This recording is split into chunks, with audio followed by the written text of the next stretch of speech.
Alors, dans cet épisode, on va s'attaquer enfin concrètement à notre générateur. Alors, générateur, puisque là, pour le coup, mes références écoles commencent à être à peu près fonctionnelles, c'est-à-dire que j'arrive à lister des écoles et agir sur les écoles en modification, ajout, etc.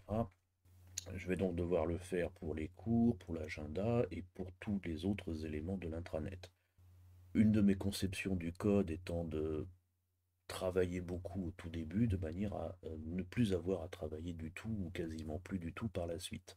Et d'où l'idée de passer par des super composants et d'où l'idée de passer par des générateurs, hein, d'une manière générale. Alors, générateurs, j'en ai fait pas mal dans d'autres contextes. euh, qui me permettait de générer des classes CRUD pour du PHP. J'ai fait les mêmes en Python, j'ai fait des trucs pour des générateurs d'installation de WordPress. Bon, c'est un exercice que j'aime faire, d'une part parce que je trouve ça intéressant d'un point de vue intellectuel de faire ce genre de travail, mais c'est aussi parce que c'est intéressant, parce que ça permet d'économiser du temps par la suite. Donc là, je vais me lancer dans ce générateur qui est, je vais appeler générateur, dans ce générateur de code, euh, qui est un challenge en un de plus dans ce projet, puisque il va passer par le générateur côté view et côté node, côté serveur, puisque j'avais créé dans un épisode générateur, j'ai recalé un certain nombre de choses d'ailleurs dans ce générateur, on va en reparler, côté serveur, de manière à utiliser finalement la même route que les autres, par souci de facilité tout simplement, plutôt que de créer une route spécifique que j'avais pensé au départ. Je vais créer un générateur slash V1, là je vais plutôt API V1 slash générateur, ça ne change pas grand-chose.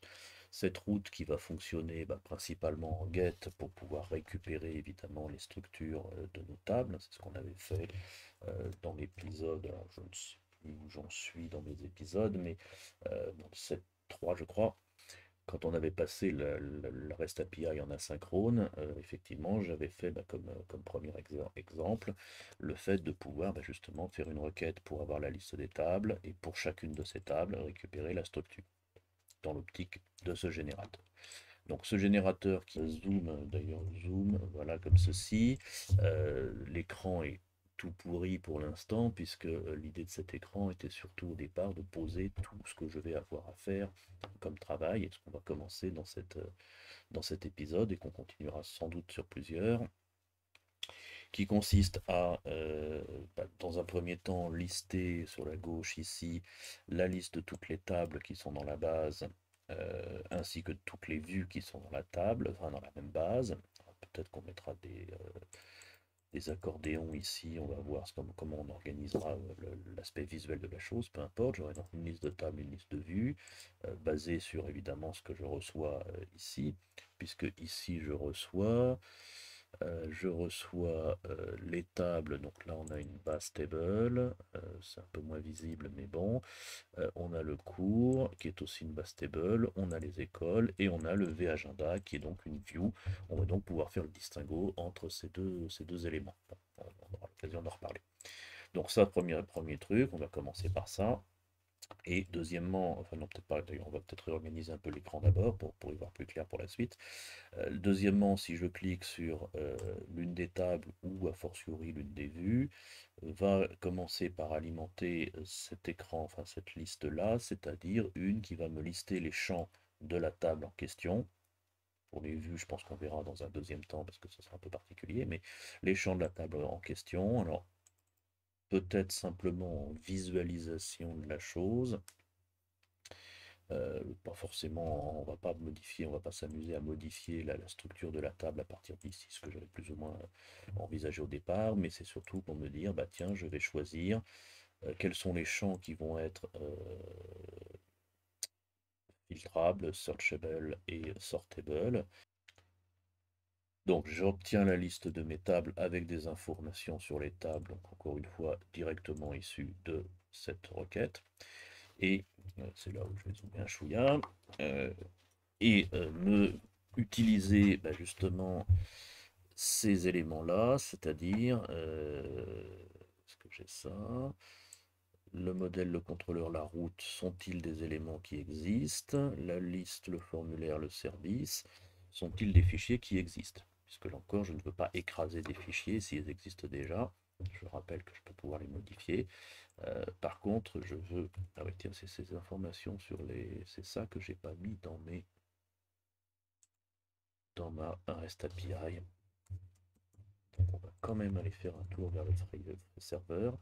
Parce que dans les REST API, on a bien les files, on a bien les UI files, mais on est censé voir aussi les filter, search et sort, et duplicate et type. J'avais légèrement oublié cet aspect. Donc, allons côté back. Donc côté back, il est sur l'autre écran. Donc côté back, si je vais dans le SRC du générateur, j'avais effectivement ici, je rajoutais la structure, donc les REST API files, etc., qui sont pour l'instant statiques. Il est évident que je rajouterai ici un vérificateur qui me permettra d'aller vérifier si le fichier existe. Sous-entendu, pour prendre l'exemple, dans modèle, est-ce que je suis sur la table agenda, est-ce que agendamodèle.js existe? Si je suis dans la table école, est-ce que l'école modèle existe? Pareil pour le contrôleur, pareil pour la route. Donc il y aura des trucs à glisser ici. Je vais le mettre ici d'ailleurs tout de suite. Vous vérifiez existence des fichiers. Et dans la même foulée, je dois pouvoir lui dire, et c'est ce que j'avais oublié, les informations de la REST API. Là, en relation avec ce qu'on avait mis ici dans underscore struct, dans différents champs, est-ce qu'il est filterable, searchable et sortable, c'est-à-dire les éléments qui sont ici, ainsi que le type d'ailleurs, qu'on va mettre ici pour l'instant. Donc filterable, false, true. Et le type, donc le type qui est redondant par rapport au type de MySQL, puisque le type redondant par rapport à MySQL, l'idée étant de pouvoir utiliser ce type pour pouvoir générer des inputs adaptés. Sous-entendu, si le type est si le champ est un varchar, il sélectionnera un type automatiquement, donc ça peut s'automatiser, mais il faut pouvoir le stocker évidemment. Alors ça peut être un input de type date, et dans ce cas-là, on pourra sélectionner un date picker, etc. D'accord, c'est cette information-là qui m'importe. Encore que ça, c'est le type REST API, et on va avoir en parallèle à ça, même si les deux sont liés, mais certains ont des options, on aura une structure UI dans lequel on aura par exemple le duplicate et le type également. Le fait de l'appeler type n'est peut-être pas... Dans ce cas-là, ce sera un input type.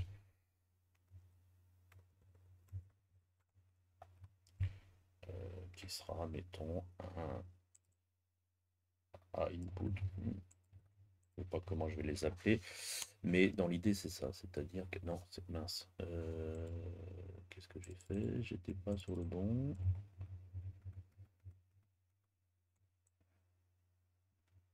Voilà, donc on aura donc alors duplicate, ce serait plutôt duplicable, c'est-à-dire est-ce que ce champ-là est duplicable? Ah non, il faut le faire champ par champ, ça. Attention que je ne me trompe pas, c'est qu'effectivement, pour chacun des champs de la table, on a ces informations-là. UI et REST API. Et oui, j'ai failli me louper là. Donc ça, c'est au niveau le fichier qui sont effectivement des trucs globaux.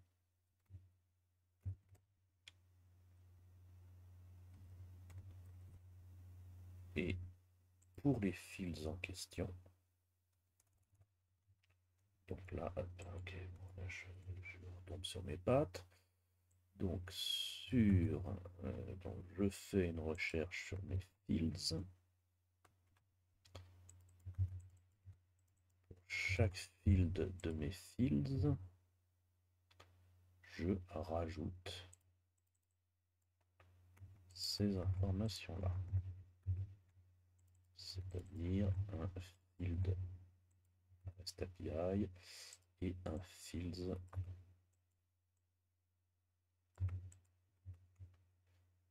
varchar, ce qui va me faire ici. Donc typiquement le ID agenda est un auto-incrément. Est-ce qu'il est filtrable sur l'auto-incrément? A priori non. Est-ce qu'il est searchable? En principe non, pas la clé, c'est du moins ce que j'avais retenu. Est-ce qu'on peut faire un tri dessus? La clé est sans doute à part. C'est là où on peut évidemment raisonner par rapport à nos types, puisqu'on a déjà des informations. On va peut-être le faire dans la foulée d'ailleurs, tiens, parce que c'est directement lié.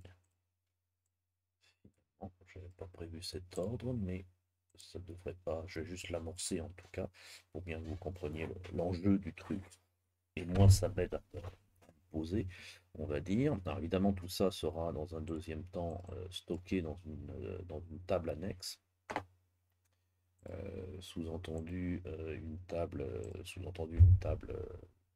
ou un fichier JSON ou je ne sais quoi, les deux étant synchronisés. Donc là, je ne fais que simuler pour l'instant. C'est l'intérêt de mon interface donc, que je vous ai présenté à l'instant, c'est de pouvoir communiquer avec le REST API et stocker ces informations-là de manière à facilement, encore une fois, construire ce underscore struct quelque part, hein, donc, que j'externaliserai très certainement. Mais enfin, on va y aller petit à petit. Alors, j'ai ajusté ma REST API parce que j'avais oublié quelques détails. Je vous ai coupé au montage parce qu'il y a quand même pas mal de trucs. Mais globalement, ma REST API, hop, la liste de mes tables avec un certain nombre d'informations pour chaque table. Et pour chaque table, la liste de la structure, c'est-à-dire la liste des champs qui composent cette table. Je l'avais appelé structure en référence à ma variable underscore struct que j'avais évidemment dans mes modèles qui reprend un peu ces informations-là pour un certain nombre d'entre elles. Globalement, dans cette structure, pour chacun des champs, je vais avoir des informations, c'est celles-ci, qui proviennent de MySQL et qui sont donc des informations de structure de la table. Et j'ai également des informations dont je vais avoir besoin de me servir pour justement soit un REST API, soit d'ailleurs j'ai pas rafraîchi, soit pour mon interface utilisateur, pour me faciliter le montage des informations évidemment. Certaines seront automatiques, d'autres ne le seront pas, mais bon, on verra exactement ce qu'on en fera. Mais l'idée étant de se dire que pour chacun de ces champs, est-ce qu'on pourra mettre des filtres dessus? Est-ce qu'on pourra les trier, etc. Donc ça c'est pour l'aspect REST API, ce qu'on avait mis dans le modèle de la REST API. Et on va avoir des informations ici qui vont être utilisées pour la construction de mes listes. C'est ce qu'on avait mis côté front ici, c'est-à-dire que si les champs sont typiquement show in table égale à true, dans ce cas-là, ils apparaîtront dans la liste des informations de la table. S'ils sont duplicable, et ben, il y aura le bouton dupliquer, et et le input de type ici, le fait qu'on ait un type de saisie ou un autre selon l'information.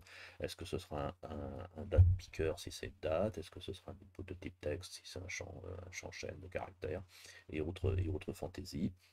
Bon, voilà, ça c'est l'idée un peu de notre générateur, enfin de notre REST API. Une fois qu'on a ça, bah, on va attaquer la construction de ce formulaire ici. Typiquement, je vais déjà commencer par le réorganiser un petit peu mieux. On ne voit rien du tout. Alors, Mon générateur. Donc là déjà, est-ce que j'ai ici...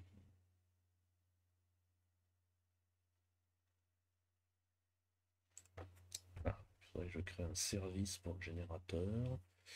Un service pour le générateur pour pouvoir aller chercher facilement les informations du générateur. Donc, générateur. Alors, la route, c'est générateur. Est-ce qu'il a un champ reset, lui? A priori, peut-être. Est-ce qu'il a un create? Sans doute, mais sans doute pas tout de suite. Est-ce qu'il a un update, un delete, machin chose? Il a surtout, dans un premier temps, besoin qu'on ait un read all. Comme ça, je vais mettre en haut.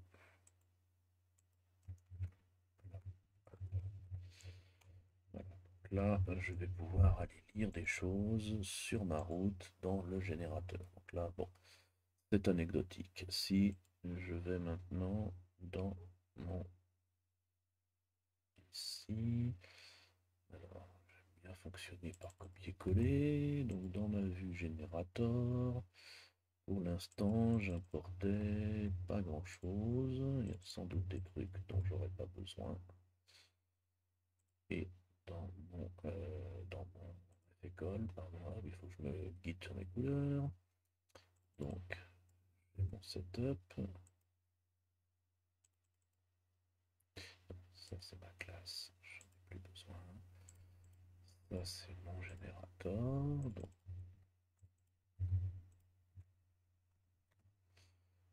déjà mon setup. Pardon. Dans lequel. Alors, il faut évidemment que dans. Je vais mettre côte à côte parce que je vais m'embrouiller. Moi, je sens. Alors, je vais mettre à côté. Donc, mon générateur.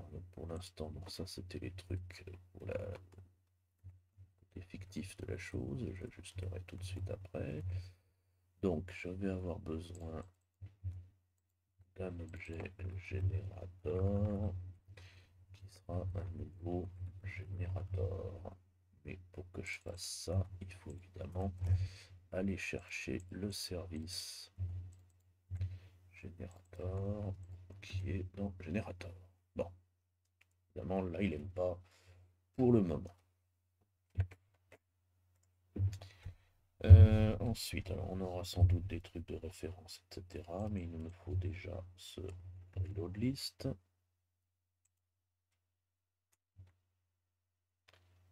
qui va donc être générateur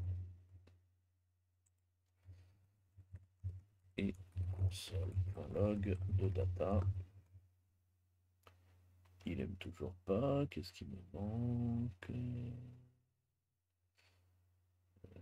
Je vais ouvrir une accolade à un moment donné.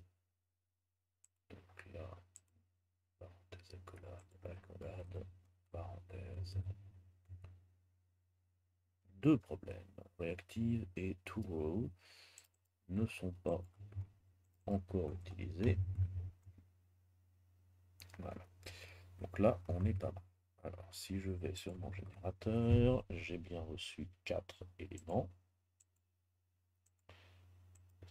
Si j'arrive à... Non, je n'ai rien reçu du tout. Si j'ai reçu 4 éléments qui sont, vous le constatez, effectivement, mes 4 tables avec le distinguo des bases et des vues.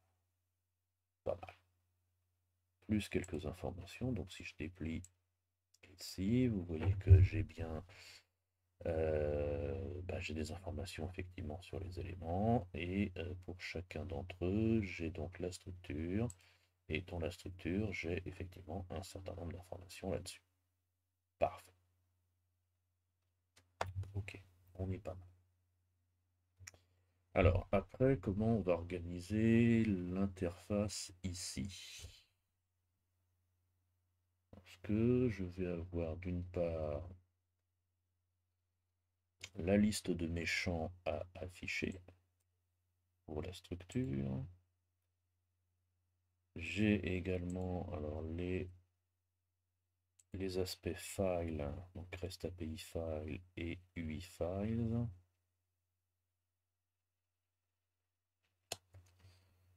Que je vais peut-être renommer parce que j'aime bien que ça s'appelle de manière, ce serait plutôt file REST API et file UI. C'est vrai que c'est un détail, mais on va l'appeler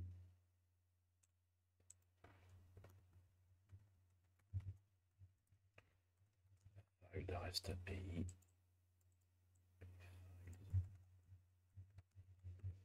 Oui, voilà, ça change rien,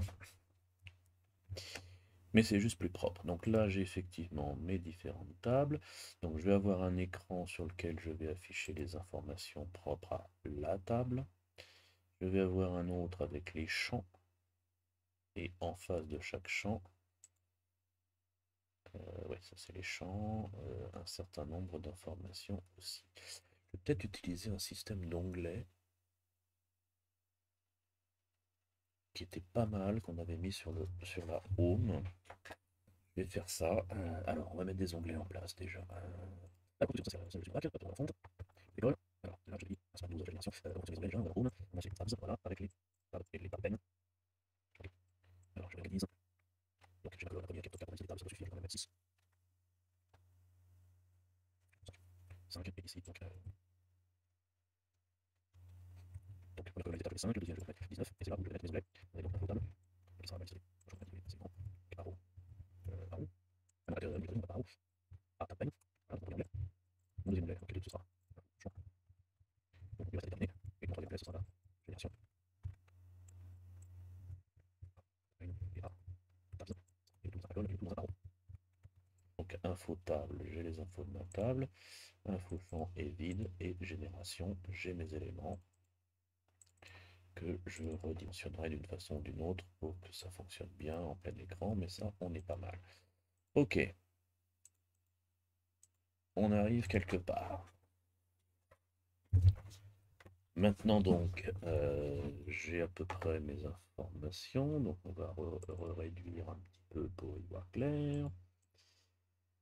Je veux ici que ma liste des tables soit dynamique. Sachant que je la reçois ici. Donc j'ai ici mon générateur. Table fields, table list va donc être une ref qui sera au départ vide et table list value égale data. Oui, on est pas mal. On est pas mal. Sauf que je veux afficher le table name, bien entendu. Table name.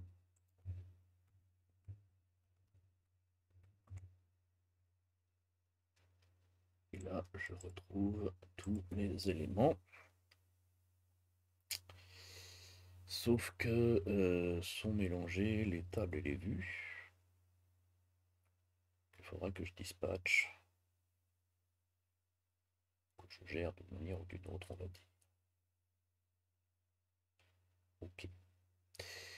Alors, ce qui peut être intelligent, c'est de se dire maintenant, quand je clique sur une, alors c'est ça dans l'idée de ce que je voulais mettre ici, hein, qui ne marche pas, mais c'est si jamais je veux générer les fichiers de plusieurs tables d'un coup.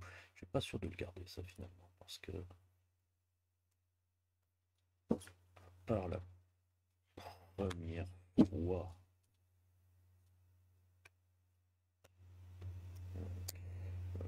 peut-être pas s'embêter avec ça pour l'instant. Donc là, l'idée c'est que si je clique sur agenda, il actualise effectivement les éléments qui sont ici.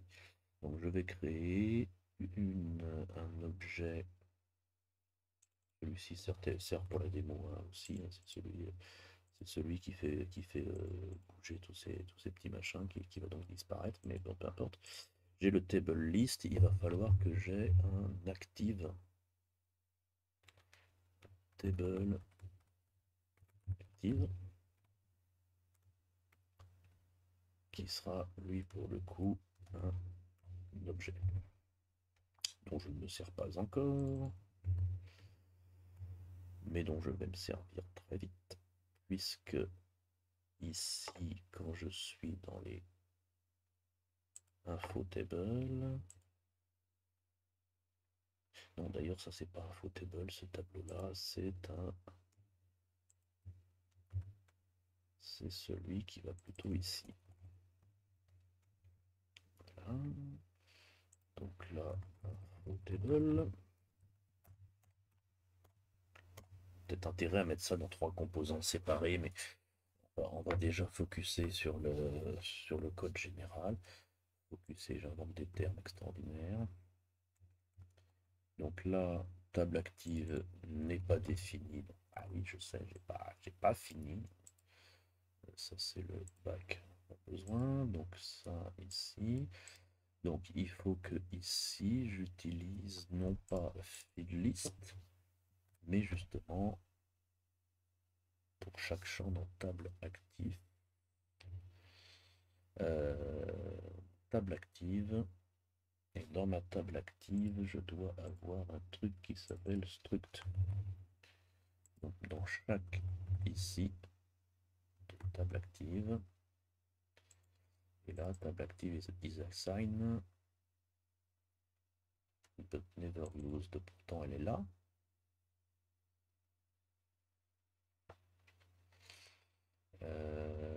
Peut-être qu'il ne doit pas être en ref.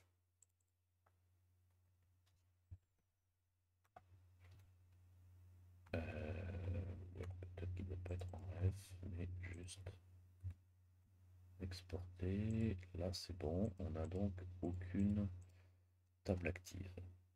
Ok.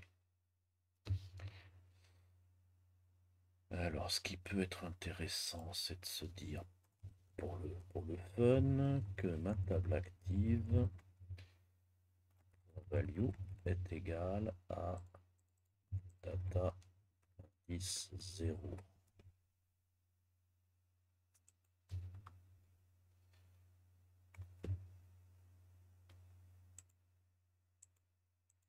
Et ça ne marche pas. Alors,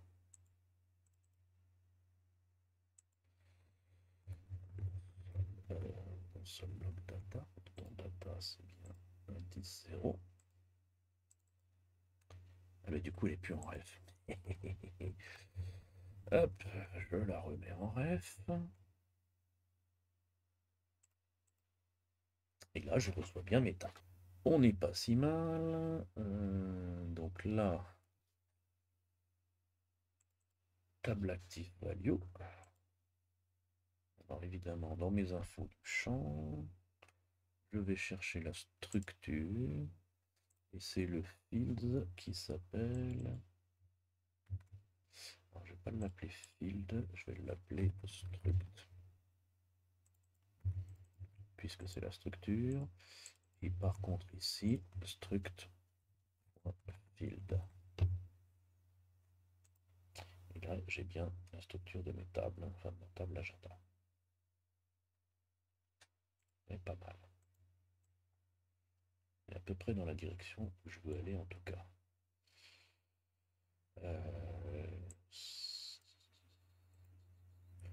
Maintenant, il faut alimenter ça, bien sûr. C'est-à-dire que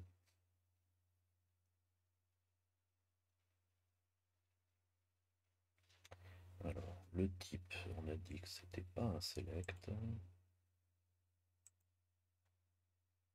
mais que c'était le type, c'était juste une information. Ce sera donc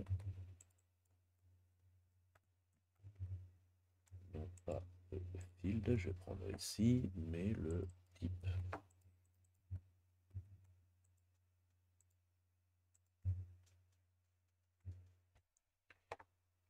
type. Et là, on a bien unsigned, date, date, unsigned. On est pas mal. On est pas mal. Est-ce qu'on a d'autres informations? On a nu, on a quai. Quai. On peut peut-être rajouter quai. Distinguer le primary de l'autre. Et l'extra. Même si ça concerne que le premier.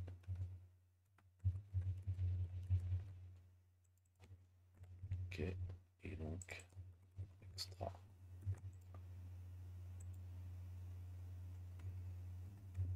Donc là, j'ai bien unsigned prix auto-increment. Là, j'ai date, là, j'ai time, là, j'ai rien du tout. Est-ce que la valeur par défaut... Valeur par défaut... Je peux l'indiquer à toutes fins utiles.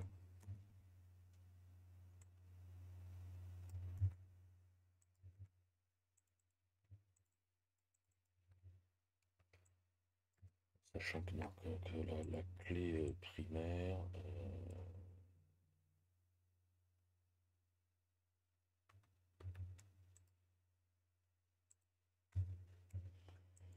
Sign auto-incrément, de toute façon, dans ma logique, euh, la clé primaire est toujours le numéro un, enfin le premier champ de la table. Je suis très très rigoureux là-dessus. Euh, Ah non, on peut faire encore mieux. On peut faire encore mieux. Puisque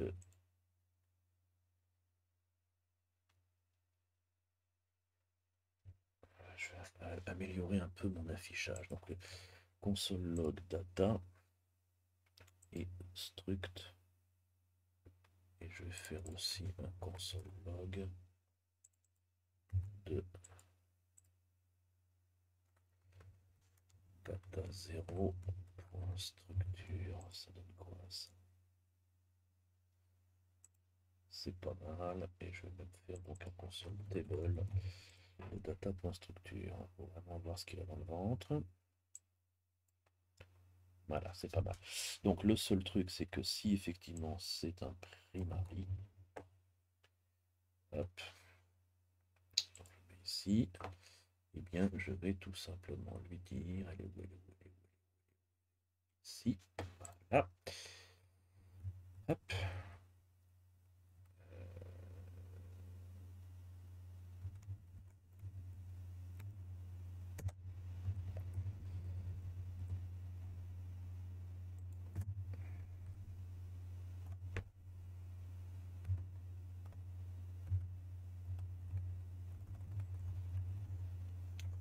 donc struct point quai égale prix.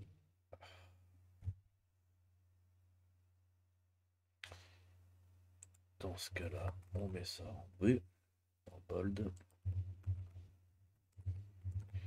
et sinon, on met ça en pas bold.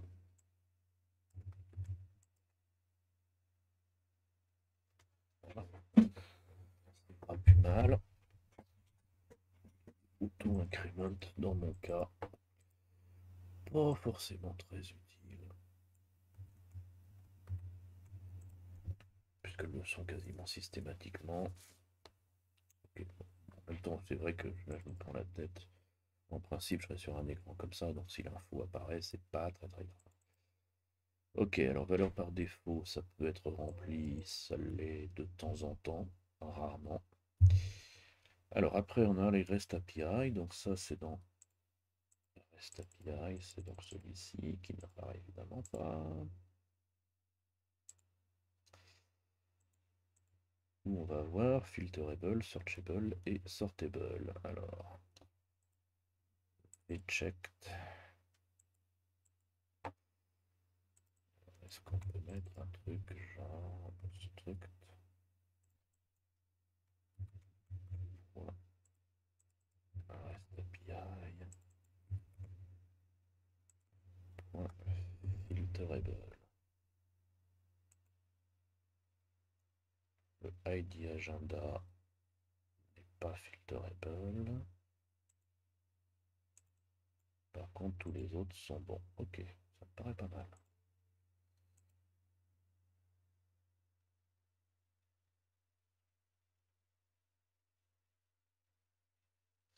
Ça me paraît pas mal. Ici, on va donc avoir sur le même principe. Donc ça c'est uni, ce sera à part. Non, je vais rester comme ça. On a le filterable, on a le searchable et on a le filter, search, filter, search, sort, filter, search, sort.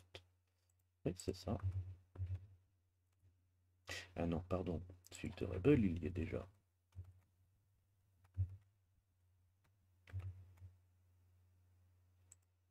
Voilà. Donc là, on a bien quelque chose qui semble cohérent.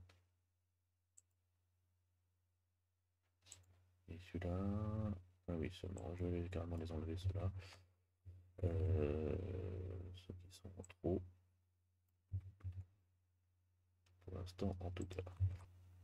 On est pas mal. Du coup, c'est pas super lisible comme tableau quand même. Alors, j'ai pas utilisé volontairement le tableau standard de Ant DV parce que bah, il est quand même un peu. Donc là, bon, je vais mettre un C. Je vais peut-être changer les couleurs. Et mettre les couleurs. Comment je pourrais faire?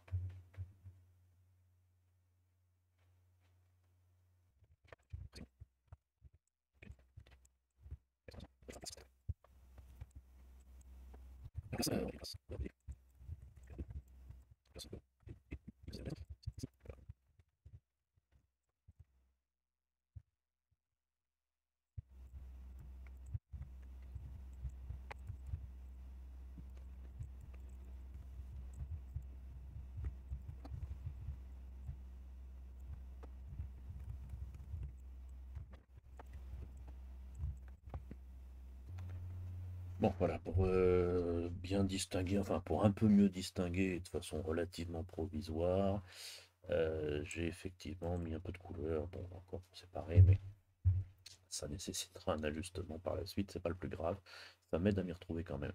Donc là, pour le REST API, on a donc effectivement, je reviens ici, filterable, searchable, le type, ça c'est bon, on a les trois. Non, on n'a pas le type. Le type, donc qui est du coup le type. Je sais même plus ce que j'avais mis dans le type. Pas grave, on va déjà l'afficher. Hop. Je vais l'afficher au bon endroit tant qu'à faire. Donc le type, il est, clac, clac, tac, tac. Une bonne imbrication quand même. Donc dans le REST API, on a le type qui est donc une string a priori. Donc là, TD.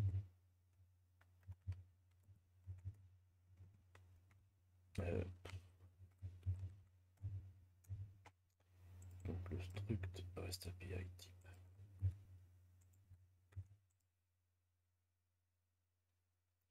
Int. Alors, il n'y a rien de temps de rafraîchissement. Clac, on a bien le type qui est ici. Ok. Du coup, j'ai un décalage dans mes colonnes.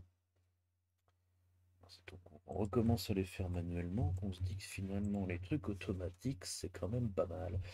Ça évite d'oublier des choses. Mais bref. Donc on est bien là-dessus. Et sur donc le REST API, sur le UI, pardon, structure ici, UI, on va donc avoir j'ai perdu. Duplicable et show in table. Alors on va donc avoir ici 3 a priori. On a duplicable, duplicable, show in table, show in table et on a le input type.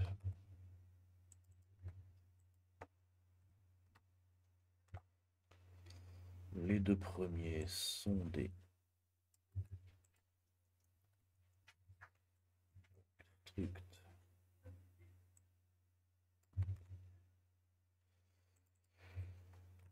UI ici, UI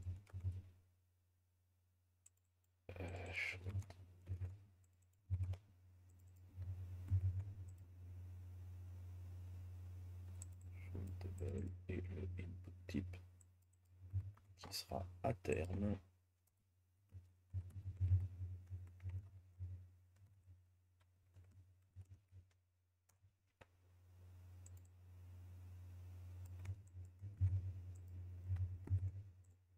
un select. Un select, c'est-à-dire basé sur... Ah oui, j'ai les clés, les clés. Donc, il sera à terme un select, un truc pour sélectionner, en se disant, bah, si c'est une date, par défaut, ce sera un date picker, mais on peut envisager que ce soit exceptionnellement autre chose pour certains types de champs, comme on évoquait tout à l'heure. Pour certains types de champs, il peut y avoir un doute. Typiquement, si je suis sur un champ de type texte, c'est-à-dire type varchar ou peu importe, on peut envisager que ce soit soit un input texte, soit un textaria, soit un éditeur WYSIWYG. Formulaire qu'on avait, on a donc effectivement un input de type texte, ça peut être un textaria ou bien un WYSIWYG quand je l'aurai mis au point. Pour d'autres types de champs, si je prends ici nombre décimaux, a priori pas d'option. Je m'arrangerai pour que tous les nombres décimaux soient dans des inputs décimaux, que tous les nombres entiers soient dans des nombres entiers. Pour les dates, date time, on a aussi un input de type date. La difficulté, là il faudra sans doute que je réorganise mes tables d'origine, c'est si j'utilise des contraintes de type foreign key par exemple, ou des tables de jointure ou des choses comme ça, puisque si c'est une contrainte foreign key, il faudrait que ce soit un select de ce genre, ou une liste de boutons radio selon les cas. Par contre, si ce sont des tables de jointure, donc multi, des relations NN typiquement, ça peut passer par des inputs de type tags. Mais dans ce cas-là, ils ne seront pas dans cette table. Je crois pas en avoir énormément. Ceci dit, le fait de ne pas en avoir énormément suppose qu'il y en a et qu'il faut donc les gérer. Ce sera peut-être un peu les limites du générateur, de la même façon que les trucs en cascade qu'on avait évoqué dans les toutes premières vidéos. Les trucs en cascade nécessiteront un travail sans doute manuel parce que voilà, je peux pas tout voir dans le générateur, hein, bien sûr. Bon, encore l'idée du générateur étant de générer une version bêta enfin de nos fichiers que l'on retravaille après manuellement si nécessaire, et on sera typiquement dans ce genre de travail. Maintenant, plus on l'automatise, mieux c'est. Encore, si j'utilise des contraintes de type foreign key, ce que j'aurais dû faire d'ailleurs dans ma... Alors, effectivement, dans les contraintes, j'avais oublié de le faire et j'en profite pour le faire. Quand j'ai créé mes tables agenda il y a fort longtemps maintenant, je n'avais pas créé école méchant l'école. Mes champs de référence, enfin, je n'avais pas rajouté de contraintes de foreign key, c'est-à-dire qui permettent de s'assurer que les ID cours que j'ai mis dans l'agenda ont bien une référence dans la table des cours, et de la même façon que les agendas sont aussi référencés dans les écoles. Si je montre ma structure maintenant de ma table, elles sont en mule, c'est-à-dire multiples sans doute. Euh, donc un truc un peu particulier, en l'occurrence, qu'il faudra sans doute gérer. Donc là, on a effectivement construit, alors déjà un début d'interface.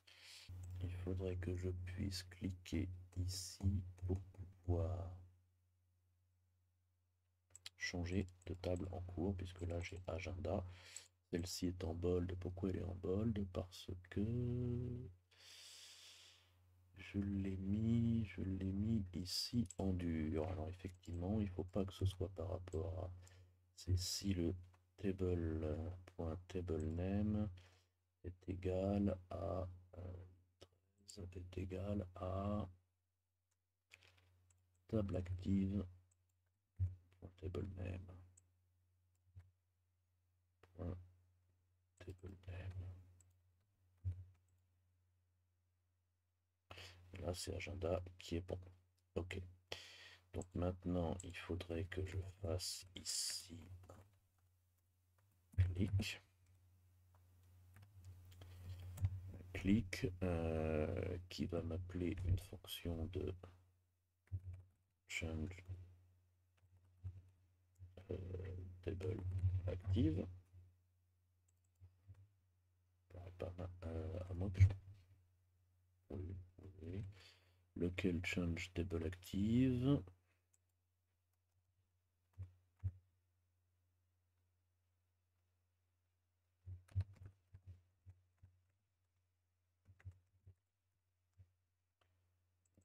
Doit être exporté, enfin retourné bien sûr. Et on va évidemment envoyer ça. Change table active qui récupère une table qui va devenir la table active.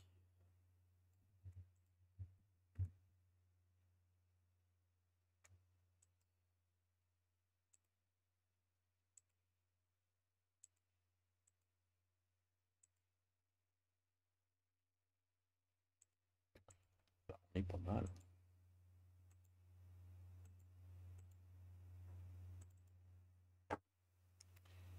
Et là du coup on est pas mal. On a bien des trucs qui se mettent automatiquement. On l'a vu évidemment pose problème, mais ça il faudrait que je le gère autrement. De toute façon la vue sera gérée à part. Elle l'est pas encore,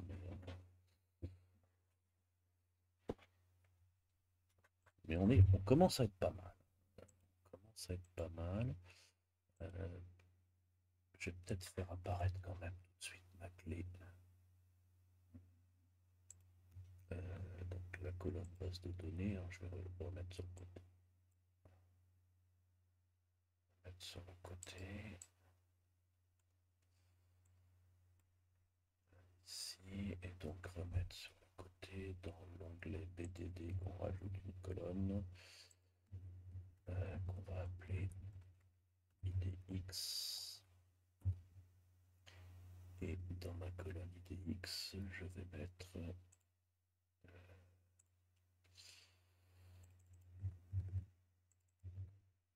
ok. Je recharge. Voilà, là j'ai bien pris et là j'ai bien mis là. Ok.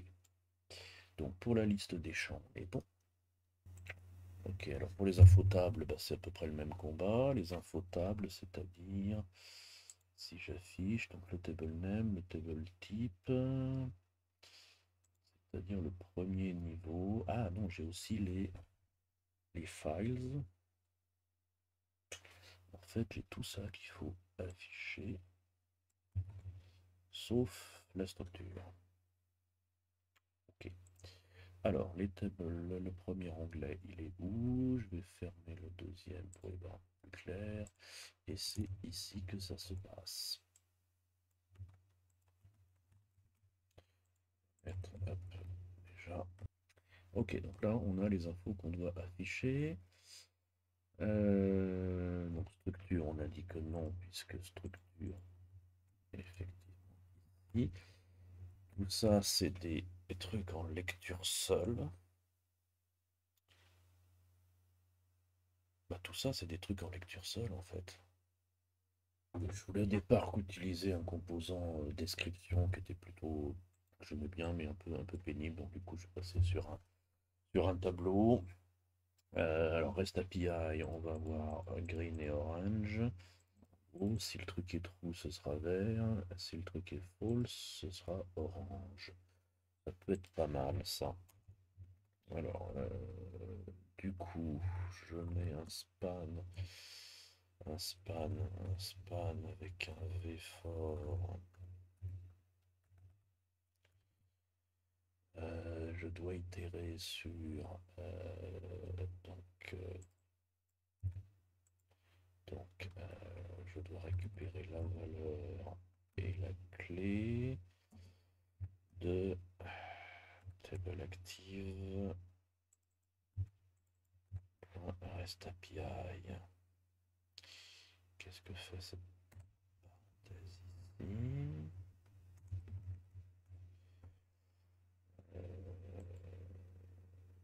Là,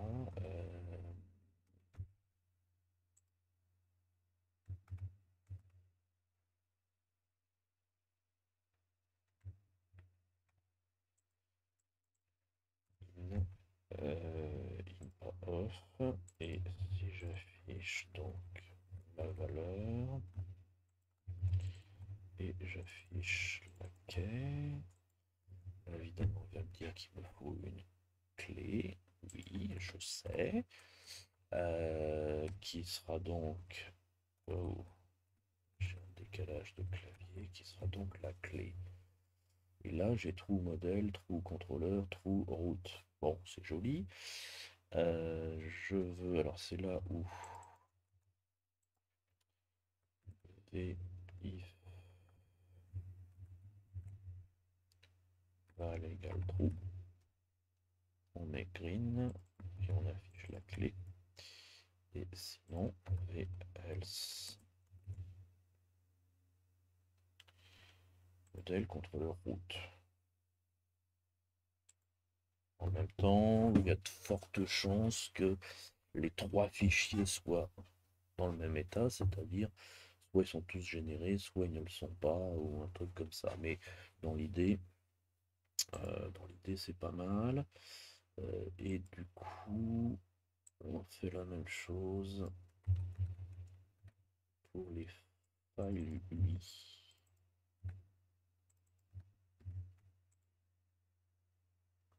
On a bien la liste, le formulaire et le service. On est pas mal, donc on peut retirer ça pour l'instant. Juste pour vérifier, je vais quand même me dire, je vais en prendre un, le faux, non, files UI, sont où les files UI?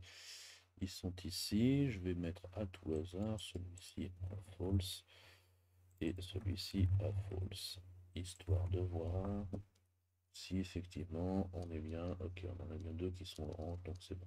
Donc là, ça permet de vérifier l'état des fichiers, bon pourquoi pas.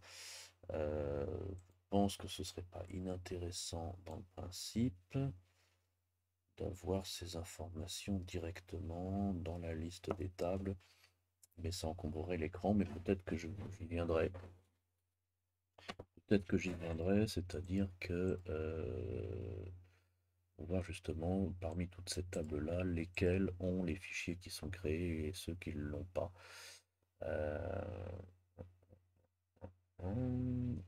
Ouais. Ce qui nous permettra de beaucoup plus facilement repérer ceux qui ont besoin d'être générés. On va faire le point X, ça c'est fait. On a donc base de lui. Ensuite, on a chargement des données de la STPI.